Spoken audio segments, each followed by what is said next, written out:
Coordinator, Defense Media Operations, Major General John Enenche, is set to give general updates on military operations right from 14th to 20th January 2021.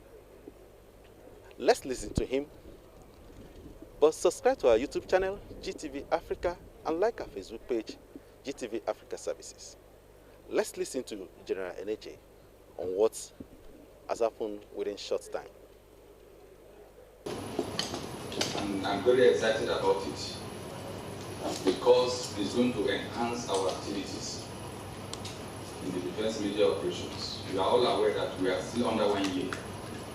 We'll be celebrating our first year anniversary on the 18th of March. That's in the next 2 months.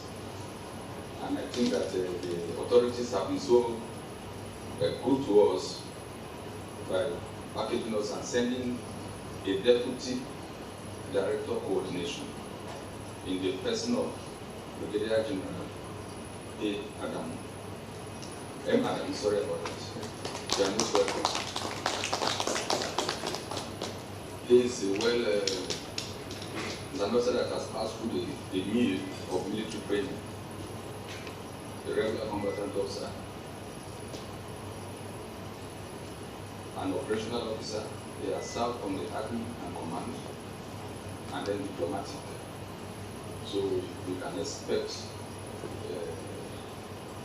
very wonderful and instructive outputs from him into how we go to how our media operations in cooperation with you. So that is a gentleman officer for us. So most times he is like going to be like, not like I told people I'm coordinator. I don't have a designated appointment by the establishment order, but to ensure that the outfit finds its fit and become well positioned to carry out the mandate. So, in practical terms, he is the next in command to the Director of Media Operations, which as we have now, he is Brigadier General Oyeko. I'm sure you all know him before he went to Northwest and then to the Northeast now. So all those ones are part of station appointments to ensure that we have our office here because of the nature and the importance of those operations. So that's why it's there. So that is the way it is in the reality. But I'll still continue to coordinate the directorate until such a time that I'm relieved of the task. And that time I don't think it's too far from now. Because it is coming. I want to believe that very soon we will have the focus. We are still tinkering with the schedule of responsibilities, which is a continuous thing. So after 1 year, I believe that the foundation that we made for the directorate to be on its own. But let's see how it goes. It's not in my power to do that. It is in the power of the appropriate superior authorities that have established this. Now, having said that, I want us to, like as usual, discuss something quickly before I go into the group and then our interaction. 2 things. The first one is that it is like we don't believe ourselves here. Let us believe ourselves. From me to the youngest military personnel here, I think that should be this year. What's your name again? Olukeye. Military people, they don't tell lies. And when they tell you something, it's not like they cook up stories to tell you to push you aside. No. By our training, if you are going to commit an offense, you already know the consequences. Not so. We call it buying job. If you want to buy a job, you know the punishment that will follow. So you make up the money, you go and buy this job. If you want to tell somebody something, you tell the person because you know the consequence. So when we told you that for COVID-19 reasons, we are going to take this approach, I think when I asked, we all agreed. Only for some of us to begin to bring sentiments into it. We weigh the consequence.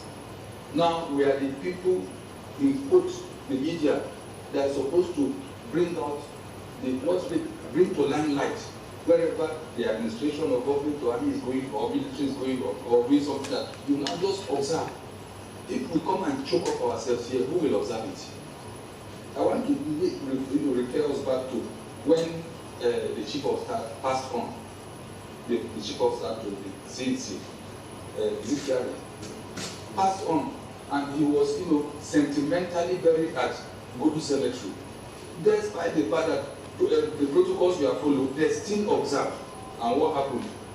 The committee, the SGL, was they were talking to him anyhow, and of course he had to go and remain in his house for some time and apologize.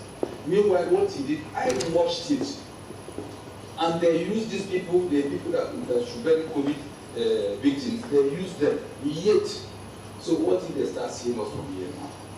Not really crowded, but you know that they say the thing has, developed other variants and it's spreading fast now.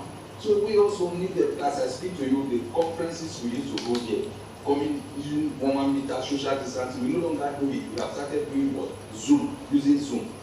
In the same spirit, we sat down in there and say, what do we do?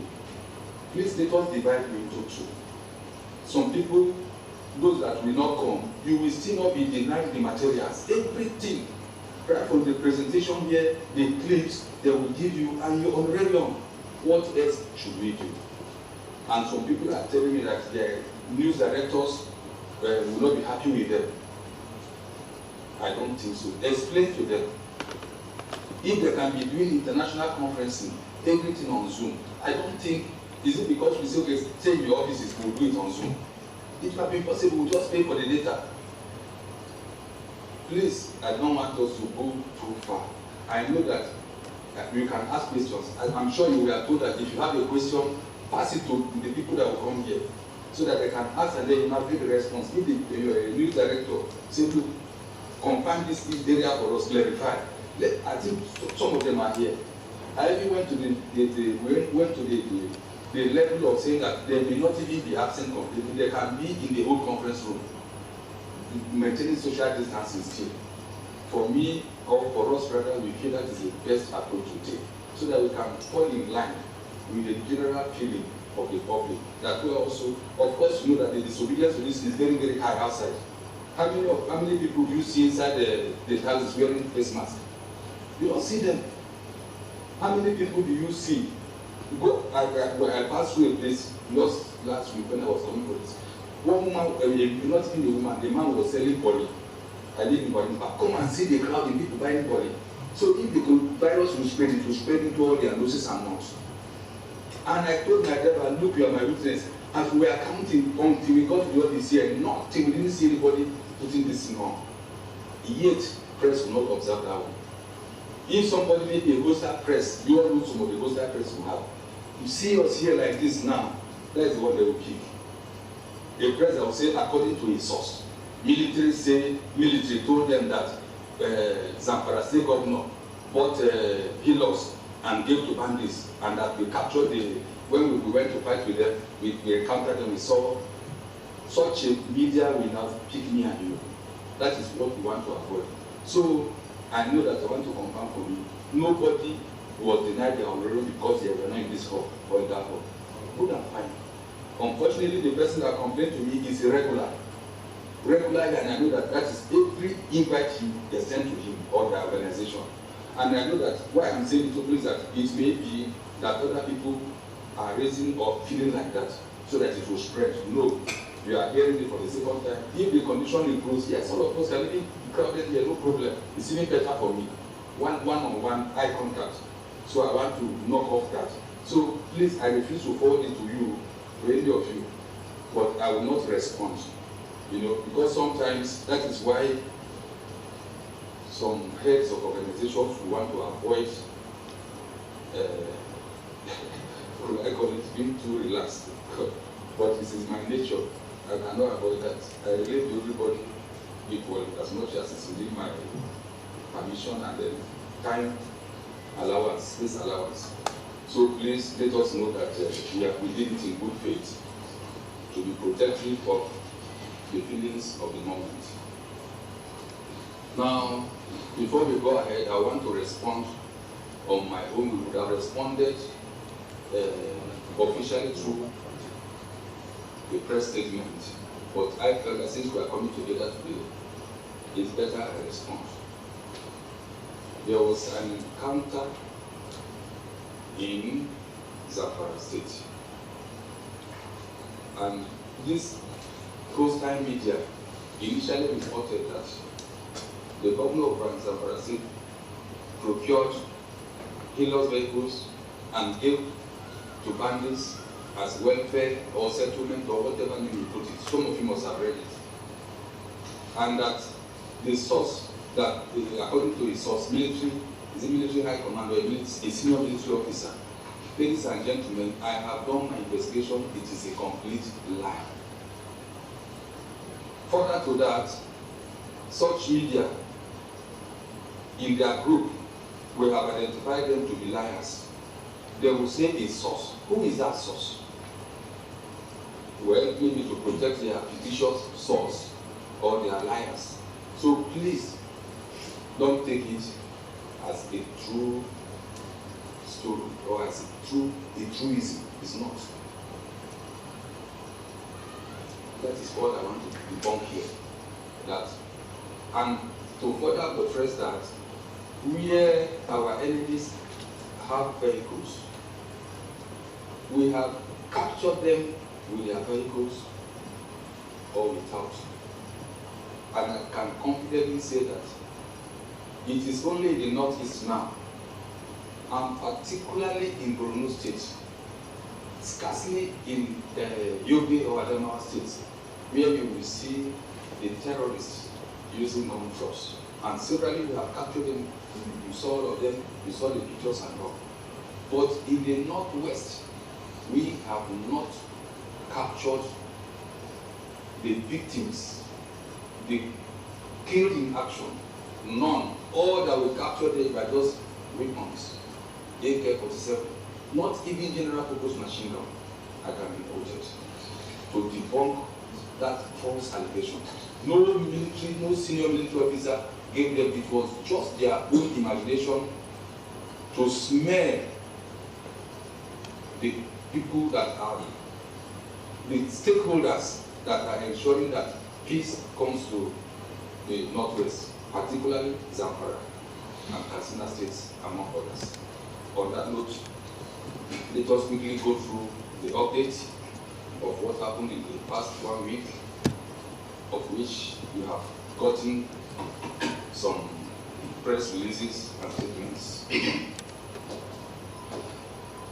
In the northwest, troops of Operation Hadar Daji and other subsidiary operations have sustained their operations in the northwest of the country progressively.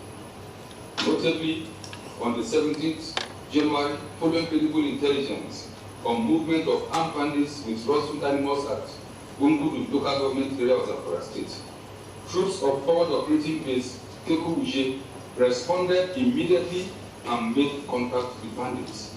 In the course of the encounter, 30 armed bandits were neutralized, while 24 cows and unspecified number of sheep were recovered.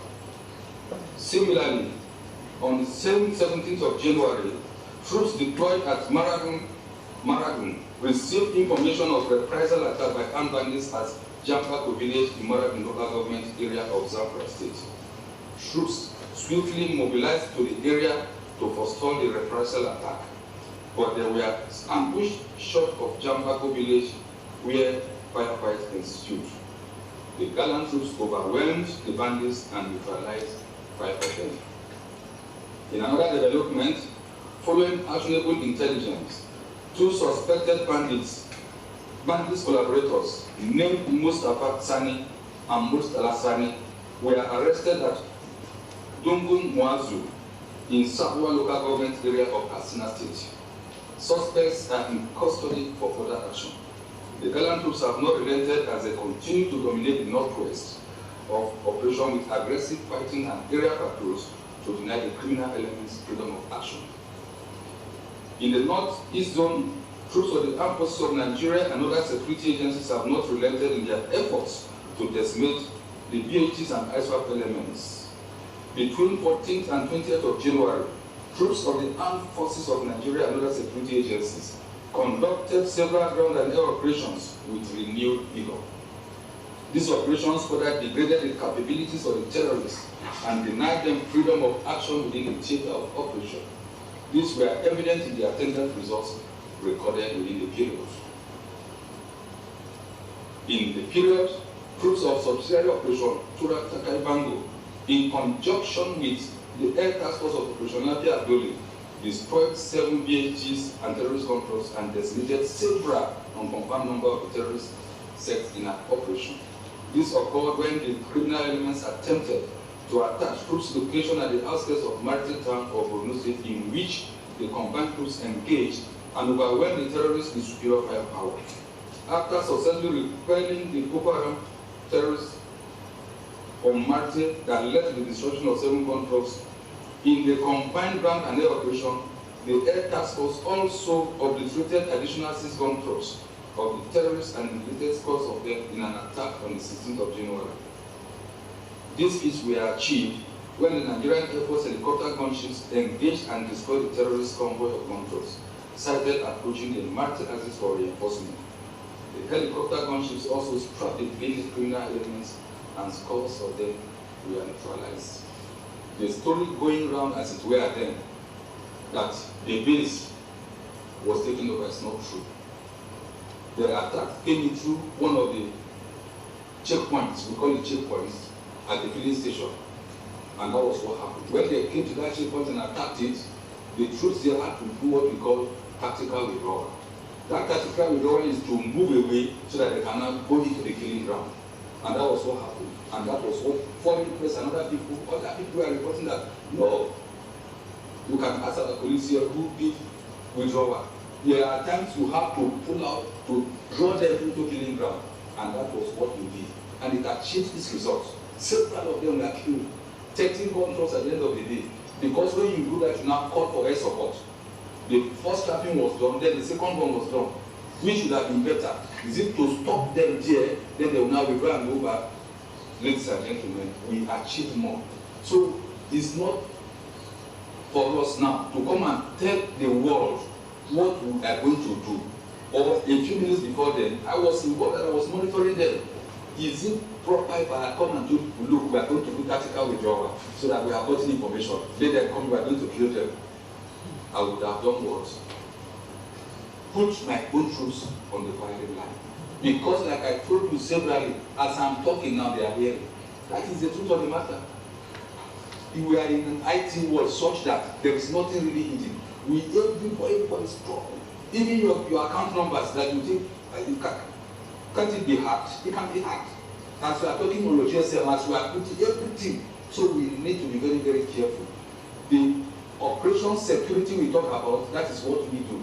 So, ladies and gentlemen, that was what happened. It is not that the base in Martin was taken over. It's a checkpoint. We got information that we are coming, and as they were coming, they attacked the checkpoint, and then we now did the tactical withdrawal, and they entered the killing zone proper, and we celebrated with them. That was what happened. So you can do your important, and just even if you didn't do, I'm making it clear to you now that the armed forces of Nigeria is not failing you. We are still up to our operational tactics. Everything that we know, the strategy and all that we are mapping out, because we are all aware that we have been told to re-energize and to reorganize. It's part of all that we are going to see more and more this year until we obliterate and decimate considerably, if not eliminate, all the security challenges that we are faced with among these 9 operations that I outlined for you people March 18th of last year. Now let's look at the North Central Zone. In the North Central Zone, troops of the Armed Forces of Nigeria and other security agencies have continued to conduct aggressive kinetic and non-kinetic operations in the zone progressively. Notably, on 16th of January, troops of Operation Safe Haven on stop and send duty arrested 2 suspects, Messrs. Manta Nabo and Victor Jonathan, with one locally fabricated AK-47 rifle and one empty magazine concealed in a tricycle that was known as Keke Napep. The suspects attempted to sneak the items past at the checkpoint at Dong Junction in Basa local government area of Plateau State on their way from Jebu Miangu and route Shostam. Suspects have been profiled and handed over to the appropriate authorities for further action. Relatedly, troops of Operation Safe Haven on Stop and Search Patrol at Mariri arrested one Stephen Yago from Kigwan village in Kauru local government area of Kaduna State. The suspect was arrested with a locally made rifle concealed under his motorcycle seat. The suspect is presently undergoing preliminary investigation for further action. In the same vein, troops of Sector 3 deployed at Mararaba Udege in conjunction with troops of 117 Battalion in Nasarawa local government area of Nasarawa State on the 15th of January received information about a suspected kidnapper in a hideout at Parakibu, moving to an unknown location. Troops swiftly moved and laid ambush along the route, which led to the arrest of the suspect currently undergoing investigation. Ladies and gentlemen of the press, let's look at the south of the country that handles the issue of economic sabotage. Troops of Operation Delta Safe have continued with the aggressive fight against economic sabotage in the zone progressively. Between 14 to 20 January, troops of Operation Delta Safe conducted anti-crude oil theft and illegal oil bunkering operations as well as other anti-illegal maritime activities. In the course of their operational activities, 6 illegal refining sites, 11 wooden boats, 52 GP tanks, 102 metal tanks, 17 dugout pits, and 45 buildings were immobilized. Also, 24 suspects were arrested while 14 pumping machines, 2 speedboats, and 13 outboard engines were recovered. Additionally, a total of 9,856.1 barrels of stolen crude oil and 1,339,000 liters of illegally refined automotive gas oil, as well as 500,000 liters of double-purpose kerosene were recovered. Equally, on the 14th of January, Nigerian Navy ship Delta anti-crude oil team in conjunction with Port Operating Base Estrabos conducted anti-illegal bunkering operations. During the operations, the team deactivated illegal refining sites at Eva Creek, Warri Southwest local government area. The illegal refining site had 7 refining units, 16 metal storage tanks, 84,000 liters, and 105 liters of products suspected to be illegally refined automotive gas oil and stolen crude oil, respectively. Ladies and gentlemen of the press, in all these operations, the Military High Command encourages the troops and personnel of other security agencies to remain unwavering and sustain the tempo in all the joint operations areas. The High Command also reassures the general public of its determination and dedication towards securing the country. Members of the general public are enjoined to continue providing timely information on the activities of criminals in their various localities to the military and other security agencies for prompt and effective action. Thank you for your rapt attention. Good morning. As usual, let me entertain clarifications, questions, and contributions. From my right. What is the reference to the comment you made about the chief of air staff and it was published in the statement encounter, brought forth what really changed? Because it's like now we're seeing the best as fuel. Can you use the word that perhaps we did not have seen in previous times? Thanks. Okay. I'm going to answer it intelligently and cunningly. Because I know that you have been asking severally on. They tell us that they are not cooperating, they are not this, whatever. And that is to tell you that it is not true. That is it. It is not true in the sense that probably it's because he has now made it by way of a special release administratively. Otherwise, if it's possible for us to even go back to some occasions when he was in, he went to the chief of minister, particularly went to, I will talk about the 2 of them, to see the casualties at 44 Reference Hospital in Kaduna. I can remember that. It was published, his statement. Another one where he celebrated Christmas with troops in Maiduguri, and after that they went to the Sheikh of Borno's palace. He commended the Air Force as he was talking, commending all, and then other security, and particularly the Air Force, for those two I can remember vividly, amongst others, where I have been. And he will talk about the cooperation he's enjoying, the army is enjoying, that is the land forces from the Air Force. The same thing with the Chief of the Air Staff, where we were in Kankara, that when that issue happened, as he was making his own comment in the meeting we were, he mentioned about the cooperation, the ground-to-air cooperation between the Air Force, the helicopter. So for us, for me rather, it has been like that. And it is just that the perception, the impression out there in the general public. And why was that so? It was so because, as it were, army, we talk about their effort. We don't call it achievements, yes, it's you people that should tell us about our achievements. Navy, we come out with their efforts all over. You all know that, as it were, the FOCs, even captains, not even the fleet commanders from the west, southwest, and then the southeast, will be talking about what they are doing. Operation Delta Safe will be talking from the southwest, as it were, even before we started. So that was what gave the impression that then Air Force also, for all their air strikes, interdictions and all, Daramola will come out and then say it. And that was it. So it gave an impression that everybody was operating on their own. Meanwhile, it is not so, actually on the ground. It was not so and it is not so. So that is what you are seeing now. Now, when the High Command came together and said, look, let us harmonize the media effort, our media approach to all these operations.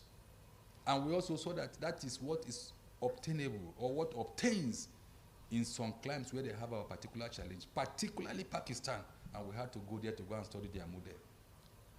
And when we studied it, we understood that it had a way that it affected the perception strategically, nationally, and even the troops. So we adopted it.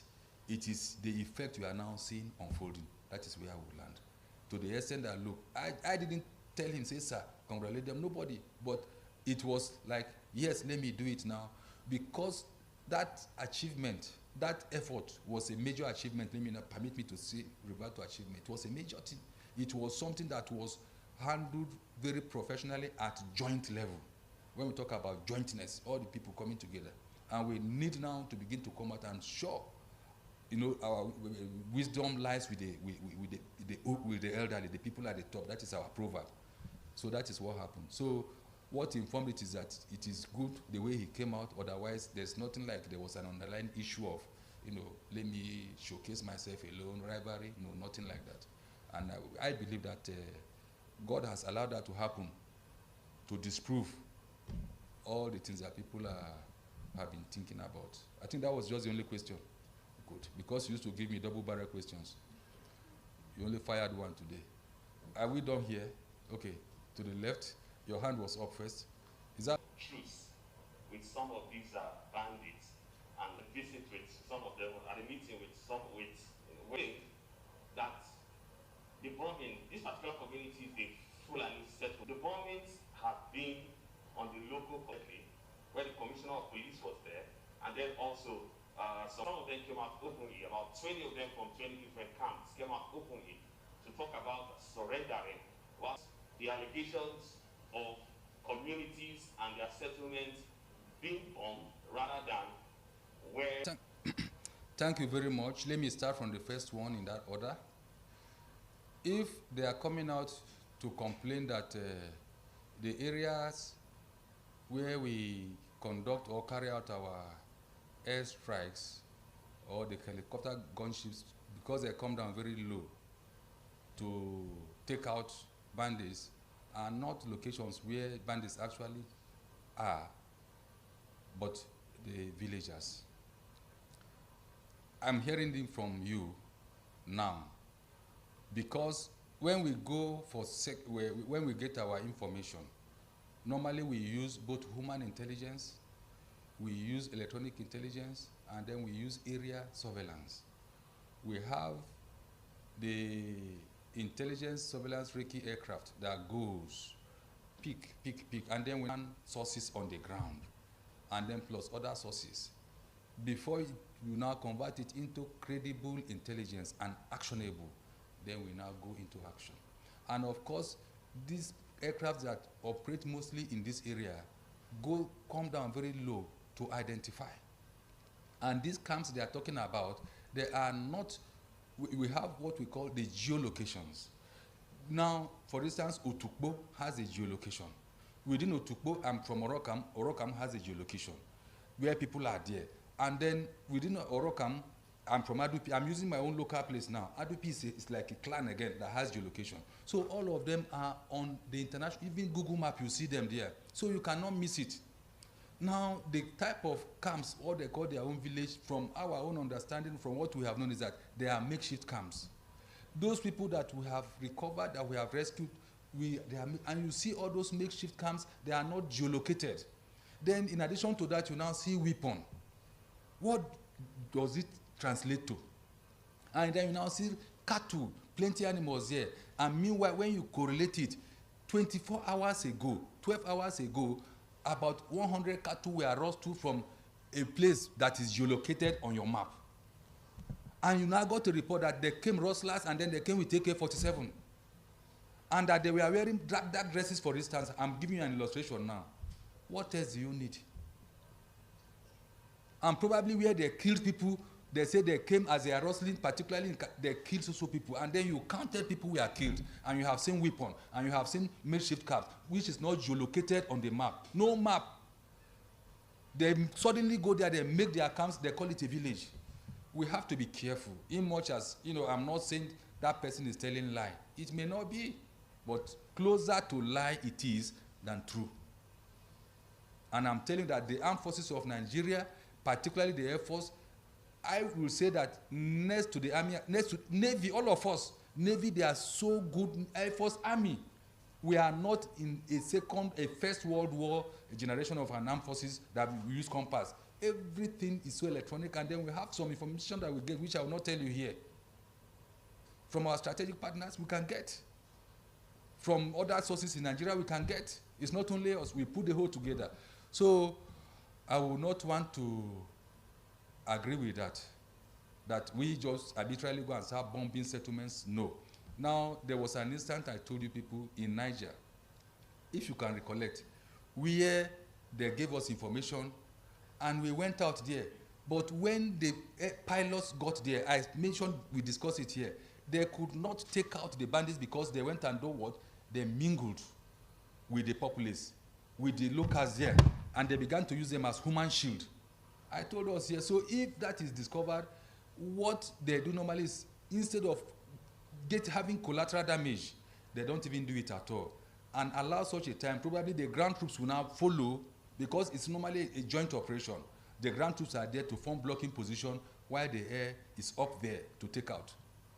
So that is the way it is done. So I believe that it is one of those things that we come up in the fog of operation. There is a fog also that happens to the locals. I believe that is that. But for us, we don't do that. And I've not gotten a report. We have not gotten a report here of any collateral damage formally. But of course, indirectly, that's what we are hearing now. And I tell you that we still maintain our professionalism in every aspect. The Army is professional, highly. Air Force, highly. Navy, highly. And other security agencies that go with us, we actually carry them along. All of them have been professional in the handling of their various activities. Then, to the next one. Yes, you say they are coming, they are, having a, they've come to a truce, or they are organizing a truce. We call it mediation, negotiation. That is to confirm that these people are known. They are, like we always said, they are not strangers. They are our brothers and sisters who have turned against the system for reasons. What you are talking about, I read it in the media. They say that they are youths, say that they are not engaged. they say that another group of their tribal men came to rustle their cows. I mean, their cattle. You read it? Did you read? If you are there, I read the whole thing. They came to rustle their cows. So the various reasons they gave were that they were neglected, that there's no electricity, no clinic, all manner of things. So the youth were not. They say they rustled their cows. So they now went back. They went into the bush, into the forest. Yes, correctly. They say they went into the forest to attack the people that used to rustle their cows. So that means it is blue on blue. And the blue on blue now, they have now transferred that aggression to the general public. Why do they go to the road to block vehicles? Did the people transport, traveling, the commuters, did commuters rustle their cow? So all those ones are what they have advanced, and it behoves on stakeholders. And those are the stakeholders here, representative of the government, religious body, to talk to them. And I can say that it is the effect of the pressure that the armed forces of Nigeria and other security agencies are putting that is informing this. From the grapevine, some of them that are even surrendering now in other theaters, they say they are tired. Some even say that they don't know why they are into what they are doing, particularly in the Northeast. So that is a sign that the momentum that we maintain and will continue to increase it is effective. That does not mean that the stakeholders should not listen to their complaints. They even say that they will give them 500,000 naira. Did you read it? It's there. And the person that went there, I read, is here. I follow the news. So it is good. Why am I saying it is good? In a family, if you have, they say there's always a black sheep. Parents are always looking for how they will turn that black sheep to white sheep. True or false? True. And they say you don't bat a child and throw the child and the water away. No. Now it's a batting process, trying to find solution. Stick and carrot approach. So, like you say, whether we are aware, it is not a question of being aware, specially. It is something they should do. When we talk here, when we send out the message that, look, stakeholders, everybody, let them talk, let them intervene, is part of the intervention. So it is nothing new, nothing special, because security is everybody's business. We are even the enforcers of maybe whatever directive they will give us. Otherwise, more of the responsibility lies with the community, lies with the society, and that is what they are doing. What they are doing is very, very right. They don't need to take any special permission or seek for our consent, or it is a natural thing that should be done, and that is good. It's a good effort. If at all they can dialogue with themselves, they identify the criminals amongst them. My people say that a foreign rat, a strange rat cannot enter a house except the one in the house goes to invite it to come. So criminality, this morning on Radio Nigeria, is it Radio Nigeria? I heard the news of one chap confessing that he was involved in his own father's kidnap. That one we have heard it severally. So if that is the case, that means banditry, criminality, kidnapping, insurgency and all is something within. And in the same way, the people that know them, like I said, they are our brothers and sisters, we can talk to them to have a change of mind. Niger Delta, what happened? When militancy started there, is it not persuasion that brought them out and they submitted their weapons? That is it. So it's still in the same line. Even war, conventional wars it were in those days, most of them, if not all, ended on the conference table. After fighting for years, First World War, Second World War, let us sit down, come and talk. And that is it. I hope I have attempted to clear it a little, if not total. Thank you. Yes. My name is Mohammed Nainga from Silver Television. So I recall last year there was a policy by the federal government as regards the closure of borders. And one of the reasons was to stem the tide of the influx of small arms and ammunition and all of that. My question basically is, as in respect to your operations, how has that policy impacted on your operations, particularly as regards the firepower of the enemy? Okay, I think we are looking at it from different concepts. Our own, when we talk about firepower, we talk about the levels of weapons you have, not the quantity. If you have, if the red side, the enemy side, have 1,000 AK-47, and the blue side have 500 of AK-47, 300 of general purpose machine gun, 100 of 12.7 mm, that is a high, I'm just graduating it now. Then maybe 50 of rocket propelled grenade, and then 2 aircrafts. You put all of them together, maybe 1,000 units. You cannot say that they have equal firepower. Not at all. The professionals with their 500 AK-47, they can take out the 1,000 of the red. If you want to rationalize it, the firepower of the blue side that I just analyzed up to aircraft is about 1 in 10. Because 1 aircraft is enough for 1,000 of them to kill all of them if you put them in one place. If you talk about the 12.7, that one, the range and the effect is about 10 times that of AK-47. If you talk about GPMG, one have capacity 10 times of that AK-47. So, but people, they have come to say, look, firepower. Boko Haram have firepower. This one, they have fire. No. They don't have any firepower comparable to our own at all. These other factors that, has made all these insurgencies to continue to, to strive and being narrowed down by us progressively. So, if you talk about proliferation of arms and ammo, whatever, we at our own level, with our blocking positions, several, you can see me reporting, this person was, the collaborator was captured, we captured this scene from people hiding it under their boots in the northwest, in the northeast. That is the role we are playing. Aside from other security agencies at the border posts. The other day, customs, they intercepted, I think in Niger State, how many pump action and then cartridges at the port the other day.